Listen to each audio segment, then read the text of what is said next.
cambio, de mejorar la economía, de crear fuentes de empleo, de atraer inversión, de llevar a Bolivia a ser un país competitivo a nivel mundial. Hablemos de cambio, de respetar a los pueblos indígenas, pero no solo de usar sus prendas, sino de conservar nuestra cultura, de exponerla al mundo entero para que recobre su dignidad. Hablemos de cambio, que la política sirva para conquistar el poder y el poder para servir a la gente. De esto y mucho más trata mi libro, Cambio Responsable. Hablemos de cambio, pero primero entendamos nuestra historia, nuestro pasado, los errores cometidos por los gobiernos anteriores y no como una crítica destructiva, sino como un ejercicio para aprender y mejorar. Hablemos de cambio, pero de un cambio con rumbo y con responsabilidad. Un cambio que no sea un salto al vacío, sino que tome las mejores prácticas a nivel mundial para implementarlas en Bolivia. Hablemos de cambio, hablemos de una visión que pueda llevar a Bolivia al desarrollo que se merece. De esto y mucho más trata mi libro, Cambio Responsable.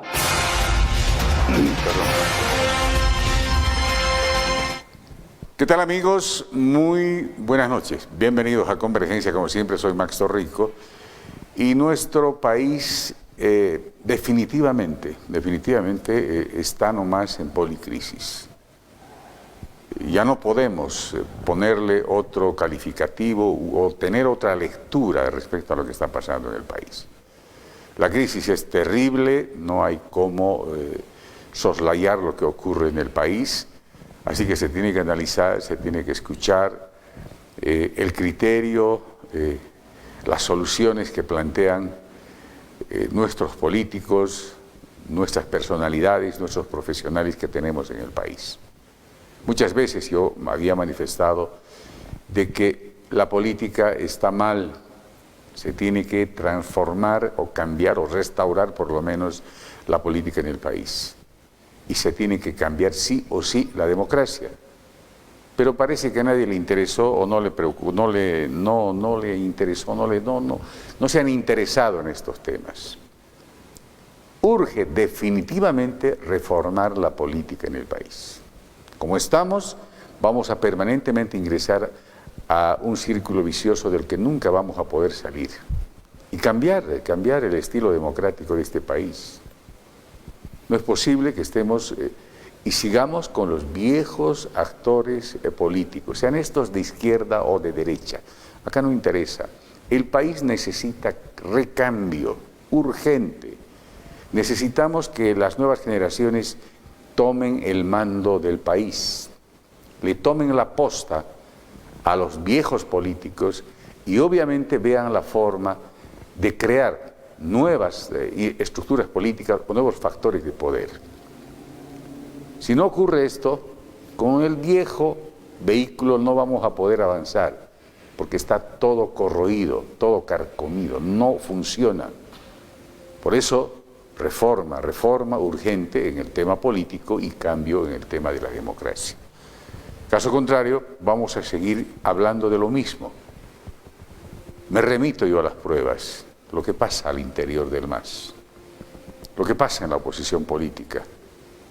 Y en ambos lados, ustedes van a observar, son gente que está ya jubilándose de la política. Pero siempre, especialmente los líderes de los partidos políticos, utilizan o tienen la política del nogal. No dejan crecer nada bajo su sombra. Vean lo que pasa con Evo Morales, al otro lado vean con Luis Arce, o vean lo que pasa con Carlos Mesa, o Samuel Doria Medina, o cualquiera de los antiguos políticos. Son así. Ellos son imprescindibles en todo evento democrático y en todas las palestras políticas de este país. Así que tenemos que repensar y tenemos que interesarnos de a poco en el tema político los bolivianos. Tenemos que empezar a respaldar, a apoyar a nuestros jóvenes y también a las mujeres. Y recuperar para Cochabamba el sitial que tenía Cochabamba. Cochabamba siempre fue la catedral política de este país. Hoy en día no es referente para nada, pero no podemos perder la oportunidad ahora sí, en estas elecciones del 2025, elecciones nacionales, y también el 2026 en las elecciones subnacionales. Tarea pendiente, pero importante es, amigos de Cochabamba y del país, que empecemos a interesarnos, involucrarnos en el tema político. No nos conviene este escenario de desafección política. Si vamos a estar así, no vamos a superar esa vieja tara que tenemos en el país, y en Cochabamba en particular, que el 90% no milita en ningún partido político. Para mí es preocupante, y además que cualquier momento puede perforar la democracia de este país. Así que involucrémonos en el tema político para elegir buenos representantes, buenas autoridades, y estemos bien encaminados en lo que necesitan las regiones y el país. Estamos ante eventos importantes en los próximos días, semanas y meses. Tenemos el Censo Nacional de Población y Vivienda el próximo sábado, tenemos las preprimarias, las primarias, tenemos las elecciones judiciales y posteriormente tenemos las elecciones nacionales y despuesito, en 2026, las subnacionales. No sé si estamos preparados para todo o no, pero ojalá que esta política pública, que es el Censo Nacional de Población y Vivienda, no se contamine con el tema político. Esto va a servir como insumo para proyectar al país, para proyectar el país a futuro, porque con los resultados del censo vamos a atender a los sectores indígenas, a los sectores rurales, a la clase media. Lamentablemente, los últimos gobiernos no han atendido a los indígenas de este país. Es más, han invisibilizado a la clase media boliviana. Y eso no tiene que ser así, el comportamiento tiene que ser completamente distinto, porque se gasta mucha plata. El 2012, para el Censo Nacional de Población y Vivienda, se gastó 55 millones de dólares. Para este 2024, se está gastando exactamente, les voy a dar la cifra para no equivocarme, exactamente se está gastando 165 millones de dólares. Entonces, no podemos equivocarnos absolutamente en nada, y creo que es importante que nosotros pensemos seriamente en el futuro del país. Exactamente las cifras: 55 millones de dólares costó el censo 2012. 2024 va a costar 160 millones de dólares. No podemos dilapidar recursos económicos que es de ustedes, de nosotros, de todos los que aportamos al país con nuestros impuestos. Ahora, en el tema político, la situación es preocupante, especialmente para el partido en función de gobierno, aunque la gente de Evo Morales digan que no están en el gobierno, pero es así. Hay un evento que se ha convocado, un Congreso Nacional del MAS para el 3, 4 y 5 de mayo, Congreso Nacional del MAS en la Ciudad del Alto. El presidente del Estado, Luis Arce Catacora, ha manifestado: si no se realiza este Congreso del MAS, Congreso Nacional, y se eligen a nuevas autoridades políticas de este partido, corren el riesgo de perder su personalidad jurídica. Así de claro, lo manifestó el primer mandatario. Y obviamente él vierte esas declaraciones porque tiene lectura correcta de lo que dice el Tribunal Supremo Electoral. ¿Qué irá a ocurrir? No sabemos al interior de este partido, simplemente sabemos que hay francotiradores por todas partes, tanto del sector de Evo Morales cuanto del sector de Luis Arce Catacora. Hay dos terribles del sector de Evo Morales. Uno es Juan Ramón Quintana, que volvió a salir a la palestra y dice que una vez que salga, el primer día que salga del gobierno Luis Arce Catacora, van a procesar a todos los que están en el gobierno y todos los que le han hecho daño a este país, según Juan Ramón Quintana. Luego tenemos también otras declaraciones, obviamente, como el dirigente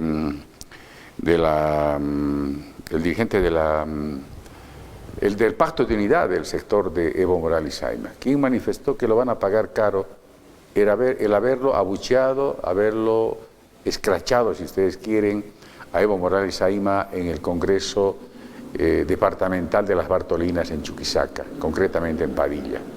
Lo abucharon, lo silbaron y tuvo que abandonar Evo Morales de ese evento departamental, reitero, de las Bartolinas. Al otro lado, no tenemos absolutamente nada. En Comunidad Ciudadana sabemos que hay 3 o 4 grupos, de los parlamentarios me refiero, varios grupos, 2 concretamente, que se han aliado al sector del MAS. Uno al sector de Luis Arce y el otro al sector de Evo Morales. Creemos, de principio, tenían 4 facciones. ¿Dónde andarán? ¿A qué responderán? ¿Estarán en sintonía con los famosos maletines negros o maletines azules? No sabemos, pero tenemos serios problemas en el país.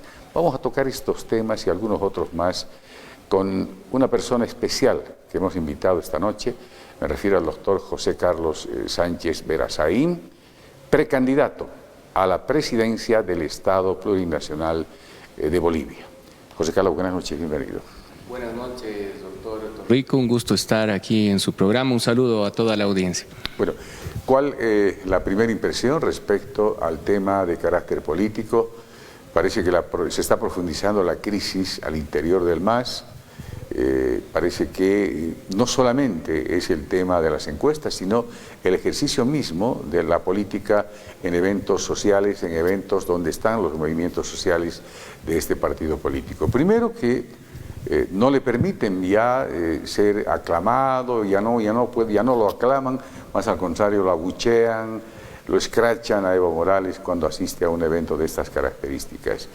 Y lo otro, parece o da la impresión que se está fortaleciendo Luis Arce Catacora, no sé hasta qué punto es cierto, porque se ha comentado de que se está armando la estructura de este Congreso del MAS, Congreso Nacional del MAS en la Ciudad del Alto, donde ya se habla y se está comentando de que el futuro jefe nacional del MAS va a ser David Choquehuanca. Hasta ahí el problema o el tema del MAS. En la oposición, la vieja oposición que nunca fue fundante en democracia, no hay nada, simplemente nos han demostrado división. Así que el país está expectante. ¿Qué alternativas a futuro puede tener? Pero ¿cuál la lectura que tienes? A ver, me gustaría comenzar puntualizando algo un poquito más profundo que se debe estar escapando de los ojos de la población, de muchos analistas y posiblemente de la mayoría de los políticos. Esta reunión que ha habido del Grupo de Puebla en Santa Cruz, Bolivia, donde se han juntado todos los de la izquierda internacional bajo el argumento de que querían hacer que se unan Evo y Arce para que no pierdan el poder. Pero hay un elemento esencial que me gustaría compartirlo. Este Grupo de Puebla lo que ha venido a hacer es organizar, intercambiar ideas, precisamente bajo la posibilidad de tener 2 candidatos. 2 candidatos que se presenten en las elecciones del 2025 y que saquen el primer y segundo lugar. Acuérdense de este análisis. Hoy es 20 de marzo del 2024 y ojo que va a poder suceder mientras todos los de la oposición están pensando en una falsa unidad que sabemos que no va a ocurrir, porque mientras hayan los políticos que han sido funcionales a Evo Morales y tengan sus propios partidos, van a seguir en competencia. Ahí tenemos a Carlos Mesa, Samuel, Tuto y otros. Entonces, no habría que contarlos ya a estos señores que están en escenario político más de 20, 25 años sin haberle dado un resultado positivo al país. Volvamos al análisis de los de Puebla, que es una organización internacional que tiene esta estrategia. A ver, si analizamos, ya lo venía reclamando en varios programas aquí de Convergencia y en otros medios de comunicación, el movimiento al socialismo, como usted bien ha dicho, copa todos los medios de comunicación y son Evo, Arce. Arce, Evo, meten un poquito Andrónico, al vicepresidente Choquehuanca, pero esos son los 2 actores. Cuando revisamos las encuestas, donde lo toman a Evo en cuenta en las encuestas y donde no lo toman, el MAS entre ambos frentes no pasa del 30%. Sin embargo, no pasa del 30% el movimiento al socialismo, pero absolutamente todos los medios de comunicación solo hablan del movimiento al socialismo. ¿Dónde están las otras alternativas políticas? Sabemos que hay 11 partidos políticos que están luchando de la misma manera que el movimiento al socialismo para cumplir la ley 1096.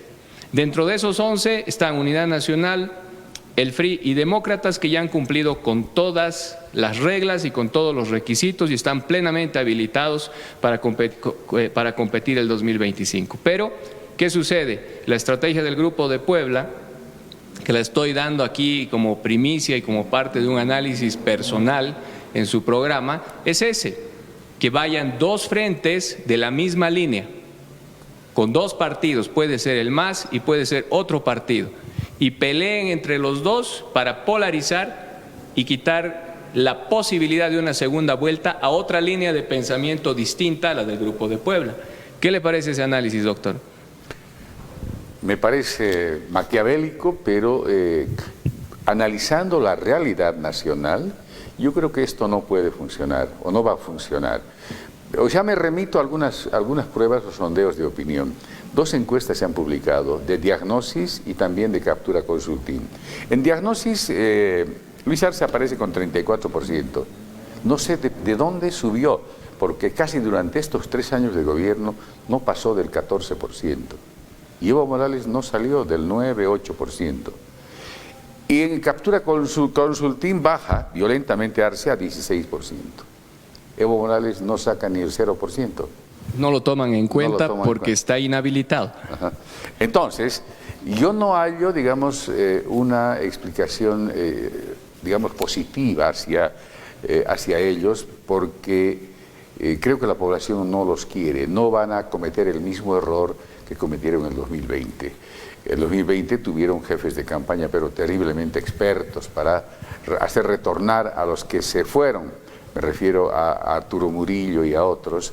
Entonces creo que ese escenario no se va a repetir porque ahora sí, en democracia la población está pensando seriamente ya no cobijarse, José Carlos, en esas instituciones abstractas como son las plataformas, los comités cívicos. Creo que ahora sí tenemos jóvenes, pero involucrados, metidos en la arena política y con partidos políticos como el caso tuyo. Bueno, sí, pero puede suceder esa estrategia, porque Evo va a querer bloquear, va a querer torcer la ley de nuevo, no respetó el 21F, por eso es que tuvo que ir el 2019 y hacer fraude para forzar su victoria, se hizo descubrir, tuvo que renunciar, y ahora la pelea que se va a venir va a ser para mayo. Vamos a tener meses de tensión en abril, mayo y fechas posteriores, porque de acuerdo a los requisitos, todos los partidos políticos hasta el 5 de mayo tienen que tener estatutos renovados y directivas nacionales también legalmente constituidas para poder habilitarse y participar el 2025. El MAS está al filo y muchos otros partidos también están al filo. El caso de mi partido, el Movimiento Tercer Sistema, este 30 de marzo tiene la renovación de la directiva, los estatutos ya han sido aprobados, no hay problema con eso. También tiene sus pugnas internas, hay 2 candidatos oficiales y bueno, así están todos los partidos, podríamos ir describiendo a cada uno de ellos y esta coyuntura hace que realmente no se vea con seriedad esa posibilidad de la gran cantidad de candidatos que han aparecido, ¿no?, en el medio, porque se necesita partido político para poder participar y existen más candidatos que partidos políticos y encima los partidos políticos corren el riesgo de desaparecer por falta de cumplimiento de estas formalidades que les he mencionado. Ahora, ¿qué va a pasar con Evo Morales? Porque está inhabilitado por la Corte Interamericana y está inhabilitado por el Tribunal Constitucional Plurinacional. O sea, él podrá revertir estas determinaciones, decisiones de estas instituciones tan importantes, primero en el país y el otro a nivel internacional, porque Álvaro García Linera fue un poco serio en ese tema al indicar de que Evo Morales no va a poder revertir aquello, su inhabilitación, y de que más bien le sugiere a él un plan B. Le ha dado 2 nombres, de Adriana Salvatierra y también de Andrónico Rodríguez. Entonces creo que en ese tema por lo menos ha hecho una lectura adecuada y correcta, porque se basó en tiempos y espacios que no le iban a alcanzar a Evo Morales. El otro día en una radio muy conocida de Cochabamba, justamente me hacían esa pregunta: ¿cómo podría habilitarse jurídicamente nuevamente Evo Morales? Tenemos la sentencia constitucional 1010-2023 que tiene carácter vinculante y que dice que la reelección indefinida pues no es un derecho humano y que cualquier autoridad electa, si ha sido de manera continua o discontinua electo por 2 veces, ya no puede volver a ir. Entonces, no nos tenemos que centralizar solamente en Evo Morales. ¿Qué significa? Que personas como Johnny Fernández, por ejemplo, en Santa Cruz, ya no podría volver a ir a la alcaldía.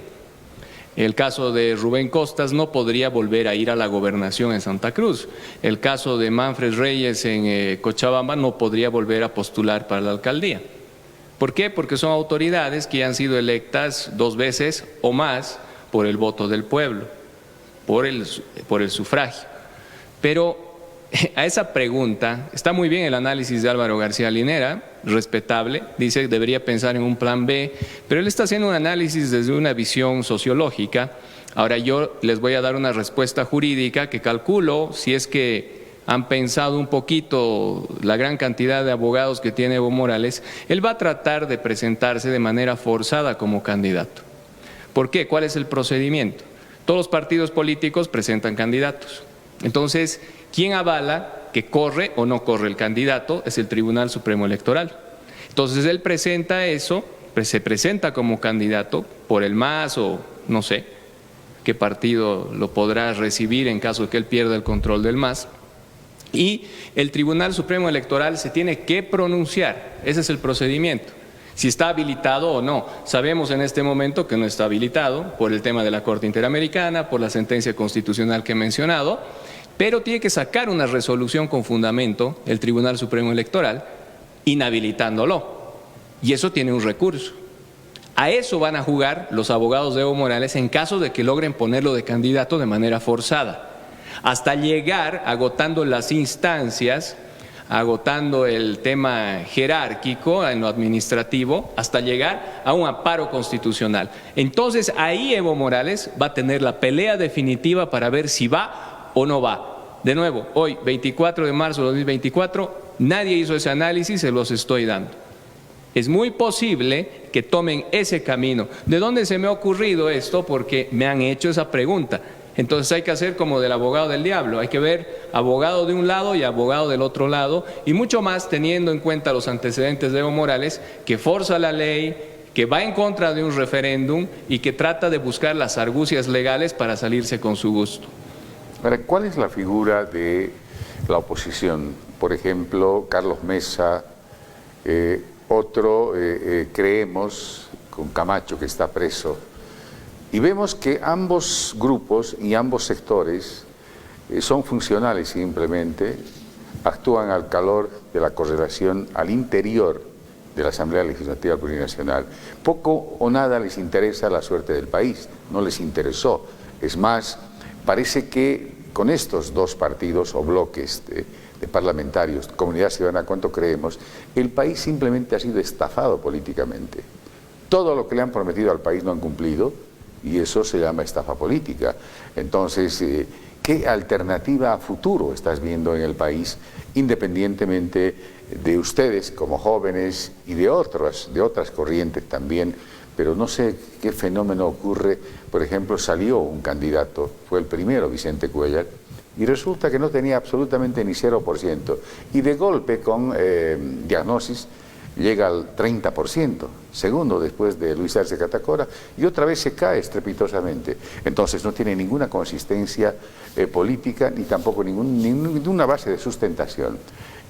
¿Cómo ves el futuro, digamos, democrático y político de este país en ese nivel y en ese sentido? Bueno, lo que pasa es que tenemos que tomar en cuenta algo que es muy importante. Las encuestas, si están bien o están mal hechas, son una fotografía de ese momento.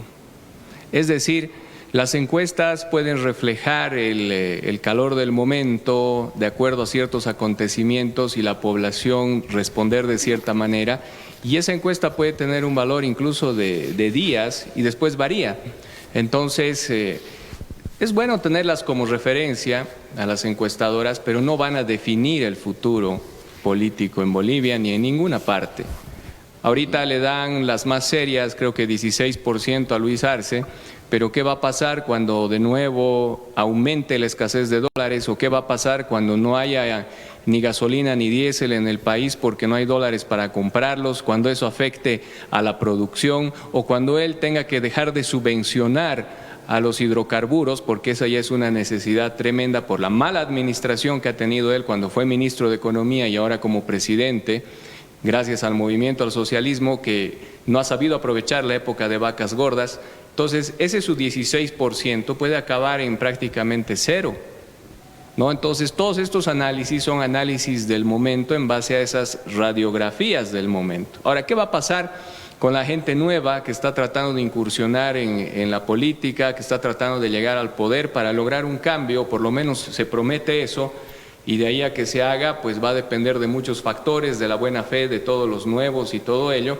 ¿Qué es lo que va a pasar? Seremos realistas. No va a haber esa unidad que tantos están peleando, que están discutiendo, que la gente desea que haya un candidato único de oposición en el 2025. No va a suceder. Seamos realistas. Y un tema elemental de la libertad democrática, de la libertad del pueblo, es precisamente tener varias opciones para poder elegir. Y al final la unidad la va a dar el votante, porque el votante es el que va a decidir a quién apoyar. Y ahí es el que va a ganar, pues es el que va a tener la mayoría. Ahora es muy interesante la posibilidad de esas primarias abiertas que ha planteado Comunidad Ciudadana. Es muy interesante porque sí se democratizaría por lo menos una primera vuelta donde podríamos votar absolutamente todos los bolivianos de manera libre. Porque como están ahorita las primarias cerradas, solamente pueden votar los que están de militantes registrados en el órgano electoral por algún partido. Y como usted dijo cabalmente al inicio de la entrevista, registrados solamente hay un 10% de los bolivianos. Yo tenía el dato que eran un poquito más, tal vez hasta un 15%. Podría estar llegando a un 20% si se toma en cuenta que el movimiento al socialismo a lo largo de tantos años ha obligado a que muchos funcionarios públicos además tengan que ser militantes del movimiento al socialismo, y son 600,000 empleados públicos de manera directa contratada por el gobierno. Entonces, si se hacen esas primarias abiertas va a haber un escenario diferente. Lo paradójico va a ser que el que las ha planteado es Carlos Mesa. Yo les aseguro que si se presentan todos o nos presentamos todos los que queremos un cambio responsable en el país, pues va a ser como un boomerang y el hombre que ha presentado ese proyecto va a perder. Pero es muy importante el aporte para lograr elecciones más democráticas con la participación total del pueblo boliviano. Ahora, ¿por qué ese comportamiento histriónico de todos? No solamente me refiero a la gente del gobierno, al sector de Evo Morales, me refiero a los de la oposición que tienen parlamentarios, por ejemplo, como tú dices, Carlos Mesa, o el sector de Camacho, o algunos otros que no lo tienen, pero que son así. Y en su gran mayoría los portavoces o los voceros de estos sectores son incontinentes verbales, simplemente no te plantean nada concreto. Hablan de unidad, como tú dices, unidad en torno a qué, cuál la ruta, no dicen absolutamente nada. O sea, plantean unidad en torno a un camino abstracto, yo no entiendo eso. ¿Tú estás de acuerdo o no estás de acuerdo con las preprimarias que inclusive le ha dado su bendición el presidente del Tribunal Supremo Electoral, de que está muy bien aquello? Claro, pero eso es relato, eso es verso, ¿no? Como les digo, no va a haber esa unidad, es prácticamente imposible. No va a existir, acuérdense de mí, se pueden enojar los que están peleando la unidad, pero estoy siendo realista. Lo ideal es que hubiera esa unidad, pero yo les digo, a ver, es que ahí hasta en el discurso están ya equivocándose ideológicamente. Después de Milei aparecen falsos profetas que quieren hacerse a los extremos liberales y demás, y al mismo tiempo plantean esa unidad. Ahí están yendo en contra de la corriente liberal, precisamente, porque la corriente liberal que plantea que haya la mayor cantidad de candidatos posibles para que el pueblo en libertad justamente escoja de toda la gama de posibilidades lo que mejor le convenga.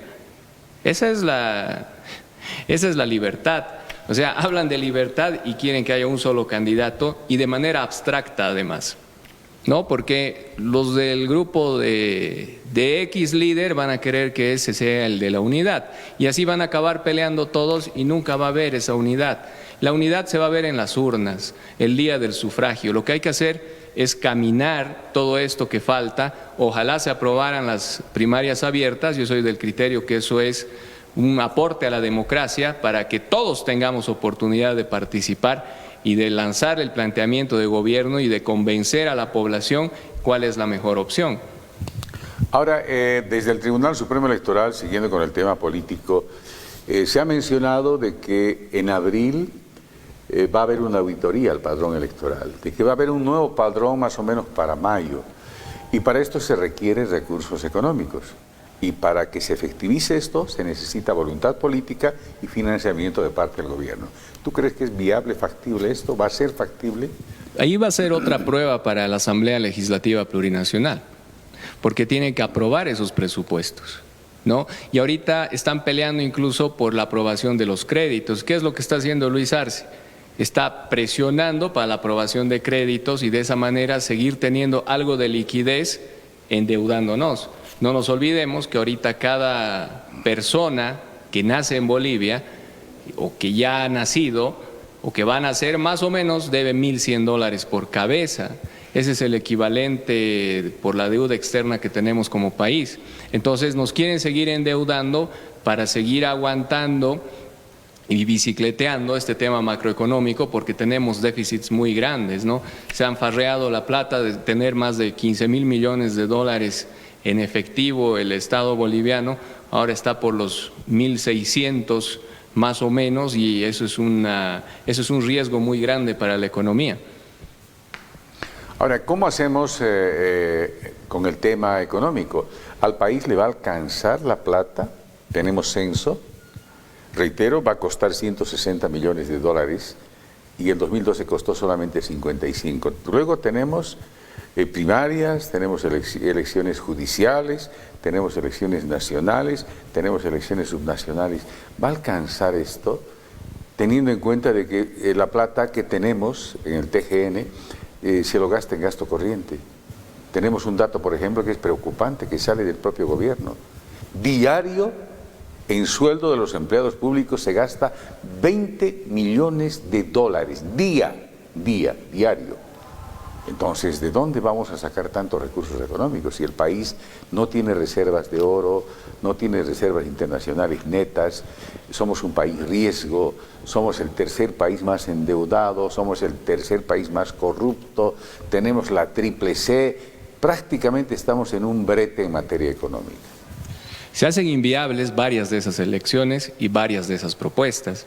Ya ha habido ex magistrados del Poder Judicial que incluso han salido a declarar que las elecciones judiciales es probable que no se hagan ni hasta el 2025 o 2026. O sea, esto se va a ir empantanando. Si se fijan cuántos se han postulado, a cuántos han rechazado esas postulaciones porque han dicho que son insuficientes sus currículums o que no cumplen los requisitos, ya están impugnando, y eso, ¿quién va a conocer? Al final, ¿dónde van a acabar todos esos recursos de impugnación? Van a acabar en recursos constitucionales. ¿Y quiénes van a resolver los recursos constitucionales?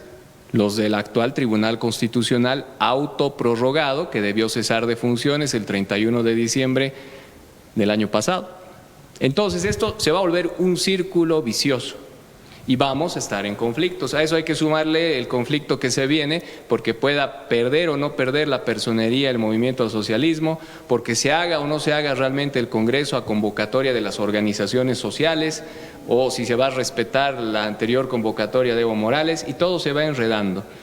Y la economía del ciudadano de a pie, del ciudadano boliviano común que tiene que ir, que tenemos que ir a trabajar todos los días para poder llevar el pan a nuestros hijos, para poder sobrevivir, quedamos a un lado, quedamos viendo eso de palco, con nuestros problemas personales, con las moras que hay en la banca, con la falta de ingresos individuales porque no hay trabajo formal, porque la economía se ha reducido y porque no tenemos mayores alternativas, porque tenemos un gobierno que está pensando solamente en quedarse en el poder y no está pensando en que llegue el dinero, el circulante y el trabajo al ciudadano de a pie. Entonces, ¿qué va a pasar? Todos estos problemas macroeconómicos se van a mezclar con lo privado, que ya lo estamos sintiendo. Cada vez son menos las empresas privadas que están operando en Bolivia de una manera normal, continua. se está yendo los capitales de Bolivia. Cochabamba ha perdido mucho empresario privado, ha perdido muchas fuentes de trabajo, comenzaron yéndose hacia Santa Cruz, ya de Santa Cruz se están yendo al Paraguay y se están yendo a otros países. Entonces, Bolivia cada vez está siendo menos productiva, está siendo menos atractiva para la inversión nacional y mucho menos atractiva todavía para la inversión extranjera. El otro día analizábamos eso, ¿por qué es que ya no hay gas? ¿Por qué no ha habido exploración, no ha habido explotación? ¿Por qué cuando han bajado los precios y ahorita ya no hay de dónde sacar hidrocarburos?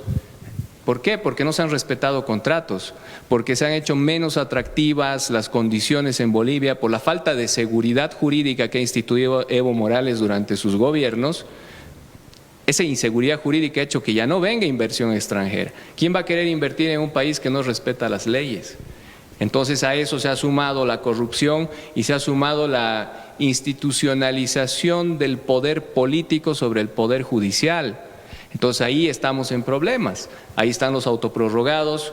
Yo calculo que se van a atrasar las elecciones judiciales, calculo que no van a haber primarias para el tema de los candidatos presidenciales, máximo se va a aperturar, si tenemos suerte, a las primarias abiertas, donde van a poder votar todos sin ser militantes, y de ahí iremos a las nacionales, siempre y cuando pueda jugar con la bicicleta macroeconómica el presidente Luis Arce y no vayamos a la quiebra, porque si vamos a la quiebra y empiezan a faltar alimentos por la falta de producción, por la falta de combustibles, ¿qué es lo que va a suceder aquí? Que él no va a aguantar esta situación. Va a tener que llamar a elecciones anticipadas o renunciar, porque el caos social que se viene y que nos va a perjudicar a todos es casi inevitable. Realmente el gobierno, por el bien de todos los bolivianos, tiene que encontrar alguna solución y sinceramente espero que la encuentre, porque a todos nos va a afectar. Y eso puede hacer que incluso todo este proceso democrático y las fechas que están para las elecciones sean alteradas. Y eso nos va a afectar económicamente. Venimos de una pandemia que ha destrozado muchas empresas, muchas familias, nos ha arruinado la economía prácticamente, los efectos se están sintiendo en este momento. Venimos de un gobierno de transición que fue el jefe de campaña del movimiento al socialismo por los actos de corrupción de muchos ministros. Ahora ahí tenemos a la expresidenta de transición presa por sus errores, por haber pactado con el MAS, por la ley 1266 que la promulgó el 23 de noviembre del 2019, que era la ley de pacificación, entre comillas, donde convocó a elecciones con las mismas reglas del juego de la elección anulada del 2019. Y aquí estamos, ahí están las consecuencias. Muchos presos políticos, persecución, pésimos en economía y con un gobierno bastante débil en este momento. Ahora, definitivamente, yo veo que se sigue inoculándose veneno, odio, rencor, intolerancia, soberbia en el país, y parece que estamos ingresando en una vorágine de explosión social en el país. Yo no lo veo el panorama tan halagüeño a futuro. Primero por el tema del MAS, segundo por la alternativa de las viejas estructuras que no están pensando en las nuevas generaciones en este país. El país necesita recambio, el país no necesita elegir nunca más presidentes, necesita elegir estadistas con visión de futuro, pero esto está muy lejos con esta gente antigua que quiere seguir en el mismo círculo vicioso. Ahora, ¿cómo estás evaluando el tema puntual del Censo Nacional de Población y Vivienda? ¿De qué manera puede un poco calmar los ánimos en este país? Porque te digo, parece que muchas regiones no están entendiendo de que el Censo Nacional de Población y Vivienda es una política pública, primero. Segundo, no mide límites, mide población. Y todas las provincias, todas las alcaldías ya están en franca lucha confrontacional por el tema de límites. Ahí tienes el caso Colcapiro Atiquipaya, tienes Cochabamba Beni, Beni Santa Cruz.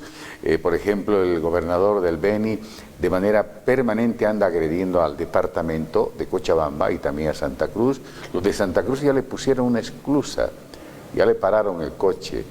Y sin embargo en Cochabamba nadie dice nada. Pues debe ser porque no tenemos comité cívico o no tenemos un gobernador que haga respetar al departamento. Bueno, lo que pasa es que es parte del show político, ¿no? El gobernador del Beni, que además ha llegado a ser gobernador como candidato del movimiento Tercer Sistema y que se ha alejado del partido en su función pública, definitivamente, y eso tiene que quedar claro, se ha alejado del partido, pues está ganando notoriedad generando conflictos, porque si no, nadie se hubiera enterado. Ahora, por otro lado, el tema del censo ha generado unas pérdidas económicas gigantescas porque el gobierno lo ha ido atrasando y atrasando. Y también ese escenario de la pelea del censo ha servido para identificar a gente de los distintos comités cívicos de qué lado estaban.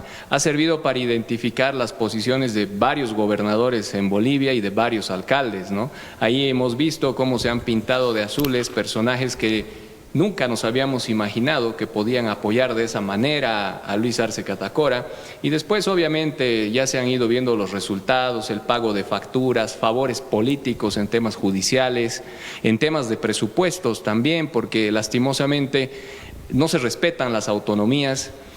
Los alcaldes tienen que estar pidiendo como limosneros recursos al gobierno central. Esos son elementos de lucha que tienen que irse profundizando cuanto antes con las nuevas generaciones políticas, porque no puede ser que las gobernaciones y las alcaldías, después de la ley Andrés Ibáñez de autonomías, de la ley de participación popular, todavía estén pensando en que el gobierno central es el que les tiene que dar las limosnas o las migajas para que puedan hacer gestión pública. Entonces esto no puede ser. Se tiene que hacer una planificación de corto, mediano y largo plazo desde ahora. Todos los que quieren ser candidatos a alguna de las alcaldías de las 349 que en este momento existen en Bolivia, ya deberían tener una planificación de mediano y de largo plazo. Las de corto plazo son a 1 año, las de mediano a 5 y las de largo a 10 años o más. Eso es lo que se maneja en lo que es gestión pública. Entonces, ya basta de tener gente que no tiene ese grado de planificación, de visión de país, y después tienen que acabar yendo a buscar al corto plazo, a menos de 1 año, cada año buscar un presupuesto y rogarle al presidente prácticamente para poder tener una gestión pasable, porque si no, no les dan los recursos.